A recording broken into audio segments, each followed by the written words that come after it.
হিমেল হাওয়া আর ঘন কুয়াশার প্রভাব পড়েছে উত্তরের কৃষিতে। বিপাকে পড়েছেন সেখানকার ক্ষেত মজুর এবং খেটে খাওয়া মানুষেরা। বৈরী আবহাওয়ায় হুমকির মুখে পড়েছে দিনাজপুরের প্রধান অর্থকরী ফসল বোরো ধানের বীজতলা। স্থানীয়দের শঙ্কা যে নতুন করে বীজতলা তৈরি করতে হতে পারে, এতে করে বাড়বে তাদের আবাদের খরচও। এমনকি লক্ষ্যমাত্রা অর্জন নিয়েও দেখা দিয়েছে সংশয়। রেইনবো অলরাউন্ডার এক্সটেরিয়র পেইন্ট বাড়ির বাহিরের দেয়ালের সুরক্ষা নিয়ে থাকুন নিশ্চিন্ত। সাথে পাচ্ছেন 10 বছরের ওয়ারেন্টি। ঘন কুয়াশার চাদরে ঢাকা প্রকৃতি। সারা দেশের আবহাওয়ার উন্নতি হলেও ভিন্ন চিত্র উত্তরের জনপদ দিনাজপুরে। তাপমাত্রা কম থাকায় রাস্তাঘাটে চলাচল সীমিত, প্রয়োজন ছাড়া ঘর থেকে বের হচ্ছে না অনেকে। তবে সেই ভাগ্য কি আর সবার আছে? একদিন কাজে না বেরোলেই যাদের চুলা জ্বলে না, এই শীতে কেমন আছেন তারা? আমরা তো চলবো পেটের দায়, আমরা গরিব মানুষ, কোনটা যাইতে পারছে না। আমার বাপ মা বয়স্ক লোক বাসায় পড়ে আছে, ঘর থেকে বাইরে হইতে পারছে না। আমরা খুব টেনশনে আছি, রাতের ঘুম হারাম আমাদের জন্য। আমরা কি করব, আমরা দিশাহারা হয়ে গেছি। সবচেয়ে বড় আঘাত এসেছে কৃষি খাতে। ঘন কুয়াশা আর শৈত্যপ্রবাহে নষ্ট হচ্ছে আগাম জাতের বীজতলা।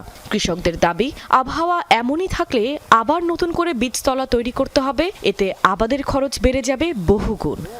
টাকার অভাব, আমরা যে গরিব মানুষ, মানে কোনো রকম পাচ্ছি না। আর ফলন তো মনে করো ফলন তো ওজার সময় হয়ে যাচ্ছে। এখন যে কোনোখানে কিনে নিব তাও তো কিনে নেওয়া যাচ্ছে না, মানে দাম প্রচুর। অতিরিক্ত কুয়াশার কারণে আমি বীজ তৈরি করতে পারতেছি না।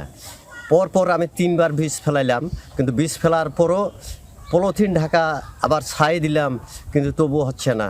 ধান গাড়ার সময় চলে আসতেছে, আমরা এখনো বিচন রোপণ করতে পারতেছি না।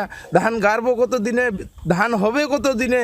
উত্তরের হিমেল বায়ুপ্রবাহ দিনাজপুর শহরের আশপাশের অঞ্চলগুলোর উপর সক্রিয় থাকার কারণে গত 4 জানুয়ারি থেকে এই অঞ্চলের উপর দিয়ে চলমান শৈত্যপ্রবাহটি বর্তমানে অব্যাহত রয়েছে। জানুয়ারির অবশিষ্ট দিনগুলোতে আরও 2 থেকে 3টি শৈত্যপ্রবাহ এই অঞ্চল শহরের আশপাশের উপর দিয়ে বিরাজ করার যথেষ্ট সম্ভাবনা রয়েছে, যার মধ্যে 1 থেকে 2টি তীব্র শৈত্যপ্রবাহের রূপ নিতে পারে।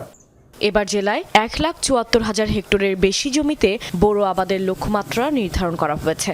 তবে কুয়াশা দীর্ঘায়িত হলে সেই লক্ষ্যমাত্রা অর্জন বাধাগ্রস্ত হবেই। কাশফিয়া রুহি, যমুনা নিউজ।